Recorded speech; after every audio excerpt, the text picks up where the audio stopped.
Dan Rabu lalu, Bank Negara Malaysia mengumumkan kenaikan 25 mata asas kadar dasar semalaman kepada 3%. Apakah implikasi kepada ekonomi dan juga rakyat serta adakah akan berlaku lagi kenaikan lagi tahun ini? Dan sudah bersedia melalui Google Meet ketika ini adalah Abdul Muiz Morhalim, merupakan pakar ekonomi MIDF Research.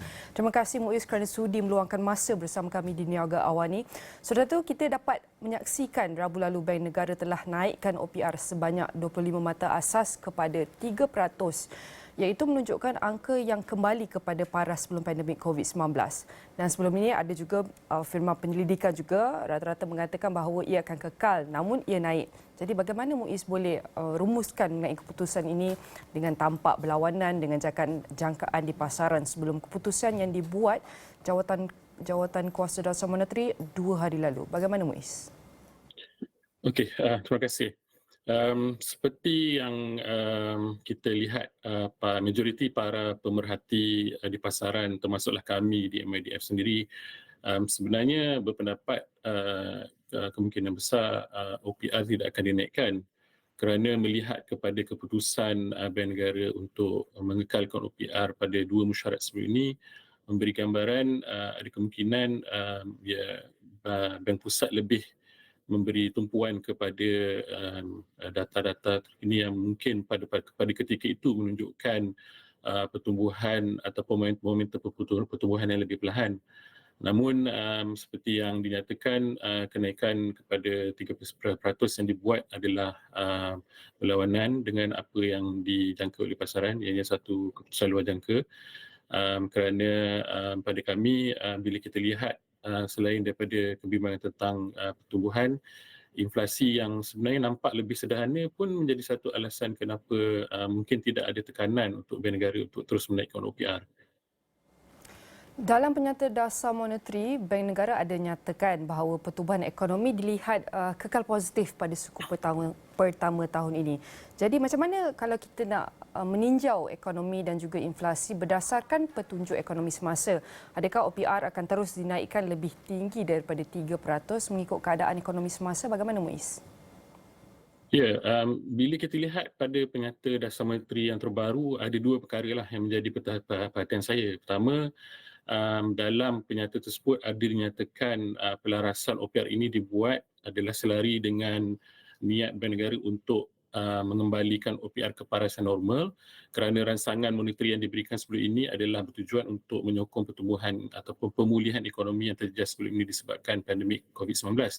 Dan perkara kedua seperti yang dinyatakan ialah dari segi keyakinan terhadap pertumbuhan ekonomi yang mana ianya nampak akan terus kekal positif pada suku pertama tahun ini. Dan bila kita lihat memang data terkini menunjukkan contohnya perbelanjaan runcit terus berkembang pada kadar 2 digit. Ini menunjukkan kekuatan dari segi permintaan domestik yang terus menyokong pertumbuhan ekonomi negara.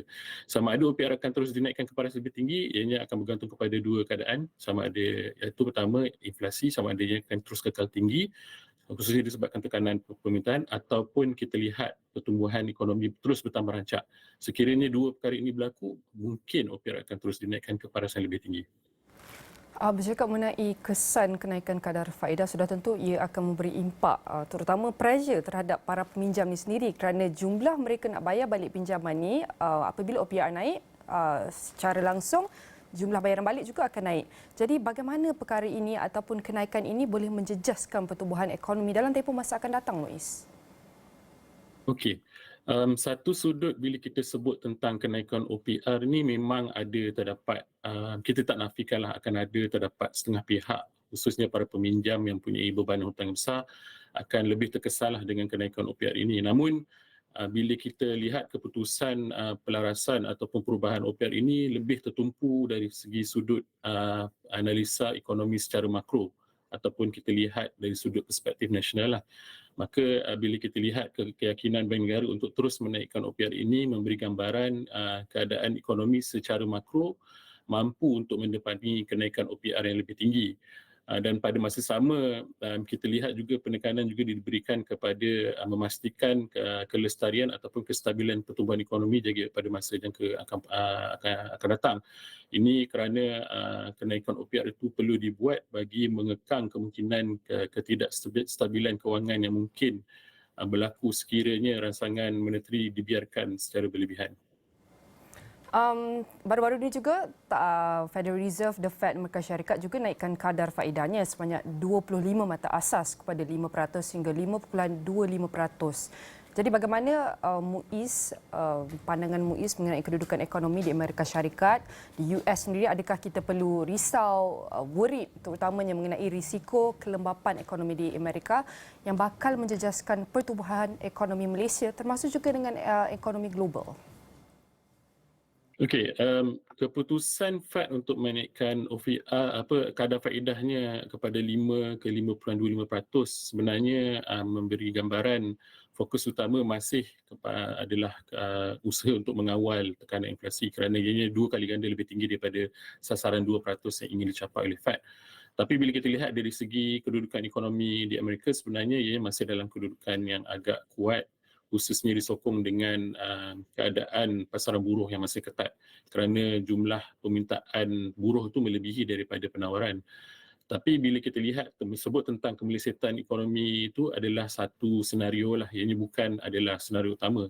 Dalam kata lain, Fed sendiri sebenarnya menyangka pertumbuhan ekonomi di Amerika akan terus kekal positif walaupun jika berlaku kemelesetan pun ianya adalah satu kemelesetan yang tidak begitu membimbangkan.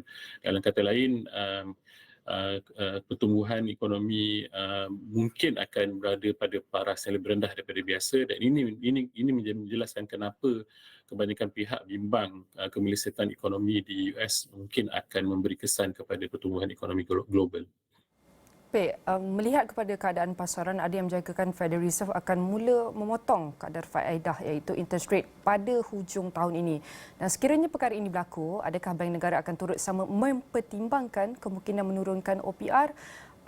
Kita pun tahu bahawa OPR akan berdasarkan mengenai ketetapan di Bank Negara. Namun kalau sekiranya naik lagi dan OPR naik lagi, adakah Malaysia mampu untuk tampungnya? Okey. Dari satu sudut seperti yang saya nyatakan tadi, kalau OPR ini dinaikkan, ianya adalah satu gambaran pertumbuhan ekonomi dalam negara terus bertambah rancak lah. Tapi bila kita lihat dari segi jangkaan pasaran, memang Fed dijangka akan memotong kadar faedahnya kerana seperti yang saya nyatakan tadi, terdapat kebimbangan pengetatan ataupun kenaikan dasar monetary yang agresif yang dibuat sejak bulan Mac tahun lalu sehingga kini mungkin akan menyebabkan pertumbuhan yang lebih perlahan di Amerika Syarikat. Namun keputusan perubahan OPR di Malaysia lebih tertumpu kepada kebimbangan mengenai kestabilan ekonomi negara mahupun perubahan harga di dalam negara. Dalam kata lain, OPR hanya akan dipotong sekiranya terdapat tanda-tanda pertumbuhan ekonomi bertambah perlahan mahupun tekanan inflasi mungkin akan menurun kerana kelembapan prestasi permintaan dalam negara. Baik, sudah tentu nak ucapkan terima kasih kepada Abdul Muiz Moorhaleh merupakan pakar ekonomi MIDF Research kerana bantu kami faham bagaimanakah kesan iaitu kenaikan OPR kepada rakyat dan juga negara.